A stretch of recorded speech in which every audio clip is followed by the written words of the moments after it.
Tonight on DC News Now, a DMV first warning is in effect for Friday as more rain and storms are on the way. We'll detail out what kind of impacts you should be ready for.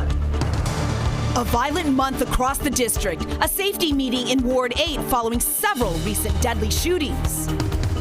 The Capitol Jewish Museum reopening. We are telling stories of Jewish lives and the richness and diversity of the Jewish world, and that seems essential. The community first remembering the couple who was murdered last week. A casket found on the side of the road, the strange sight in Upper Marlboro. A proposal to change the face of Metro, the new bill to rebrand the system as the Trump train and WMAGA. You're watching the station covering all of the DMV. This is DC News Now. Hi, everyone. Thank you so much for joining us for DC News Now at 9. I'm Susan Tran. Chris Flanagan has a night off. We are preparing for some stormy weather tonight into Friday.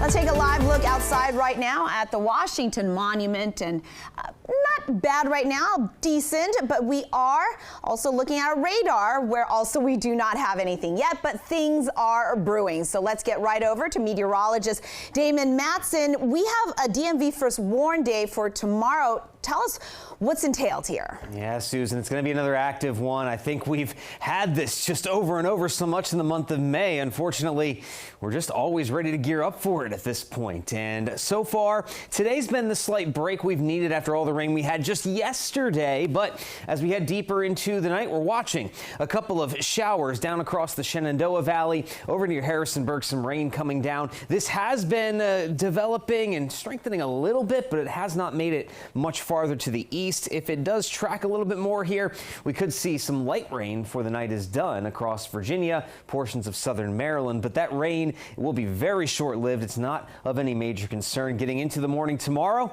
it's dry and likely there will be some sunshine even as we kick off the day on Friday. But that is all going to turn on a dime by the time we get to the afternoon and evening as that next storm system brings waves of heavy rainfall and perhaps some thunderstorms as well. But the heavy rain is our main concern because there it is. A flood watch has been issued. It won't take effect until 7 p.m. tomorrow evening, but it will last through the night into the morning on Saturday. That's when we're expecting some of the heaviest rainfall. So we'll show you as that storm system rolls in what kind of impacts it could bring outside of the heavy rain as well, coming up here in just a bit. Looking forward to that, Damon. Thank you. Developing tonight, police are investigating a deadly shooting near Howard University. They say a man was killed this afternoon around 3 there on Berry Place, and they're looking for 2 teen suspects. We're also learning the name of the man killed in a shooting on 14th Street in Northwest early Tuesday morning. Investigators say Henry Clutchfield was shot and killed on Logan Circle, and the 35-year-old died there at the scene. Police are still looking for the shooter. This recent rash of violence is impacting so many families, including neighbors in Southeast. Tonight, there was a community safety meeting to address their concerns. DC News Now's Daniel Hamburg joining us live there at the 7th District Police Station. And Daniel, what are community leaders saying can be done here? Well, Susan, they say that there is already a lot being done, but oftentimes there's not a lot of coordination between organizations doing the work on the ground. So tonight's meeting, a lot of it was about organizing so that they can make a game plan. Year to date, DC has seen almost the same amount of homicides as last year. People need to stop being violent.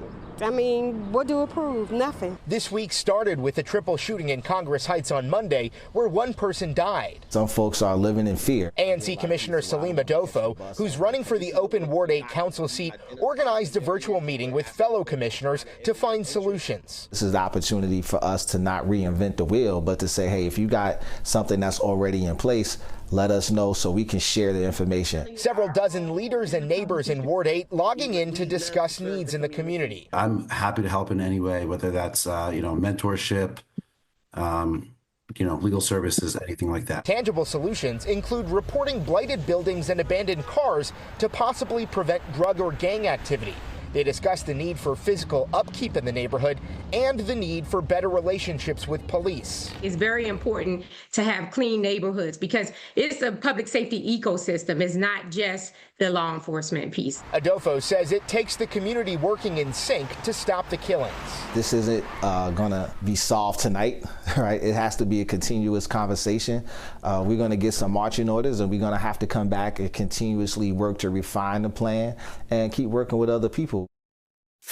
And so people on that call were able to edit that document in real time to keep a list of things that they think will help reduce this violence. One of the things, as we mentioned, a community cleanup happening on June 14th. We're live in Southeast. Daniel Hamburg, DC News Now. Daniel, thank you. A Florida representative wants to rebrand WMATA, turning it to WMAGA, and Metro Rail to the Trump train. He was seen handing out Trump train tickets on Capitol Hill. The legislation would force the change, or Congress would withhold federal funding from the Metro system. The representative saying that WMATA needs to be reformed. Metro Rail, though, says it provides safe, clean, reliable transportation for 600,000 customers a day from D.C., Maryland, and Virginia. And it is the second busiest system in the country.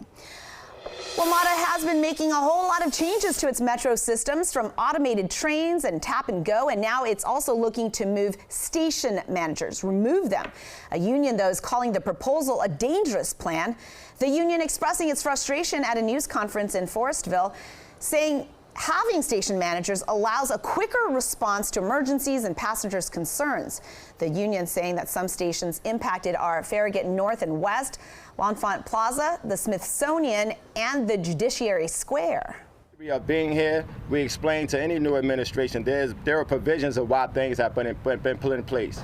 We would rather sit down and have a serious conversation with the jurisdiction to see how we can actually fund our system better so we can keep it safe. Because unmanned stations, unmanned trains, when you take the human element out of what we do, it's a disaster waiting to happen.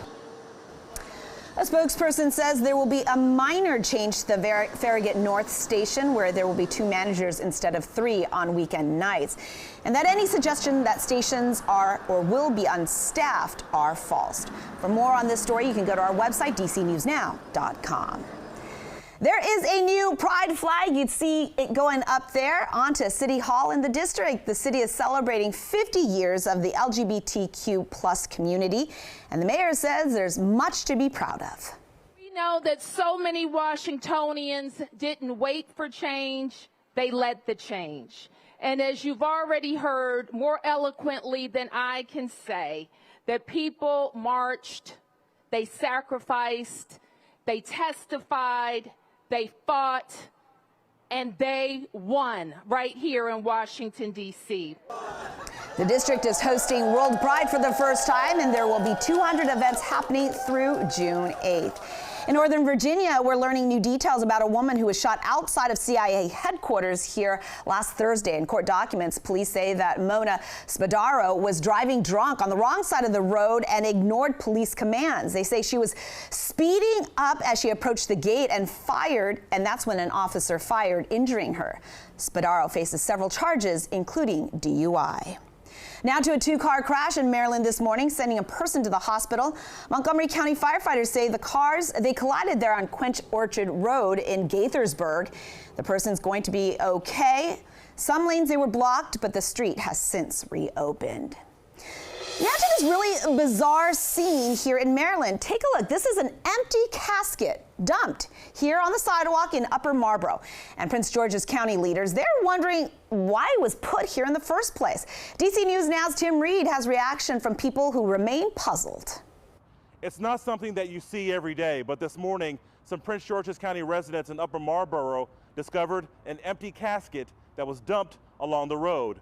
Many are calling this the strangest thing they've ever seen. It was just strange to see. Like, I run all the time in Upper Marlboro. I never see anything like that. Early Thursday morning, Dajae Nelson saw something very bizarre.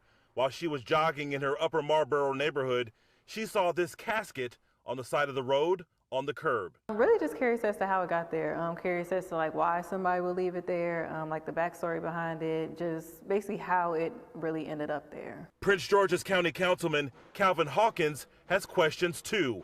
A resident called him to let him know about the mysterious casket that was dumped at the intersection of Lord's Landing and Bishop Bequest Roads. Hawkins wants whoever dumped it held responsible. Even though it's a casket, it is still illegal dumping. And if you see the community where they dumped it or where it was dumped, you would say this is a beautiful community. At first, Hawkins thought it was a prank. When he got the report, he posted the photos of the casket on social media, and he wants to know who dumped it and why. Imagine just innocent citizens running into a casket in their neighborhood. That's not something any of us want to deal with. A public works crew picked up the casket, and it will be taken to be recycled. In Upper Marlboro, Maryland, Tim Reed, DC News Now.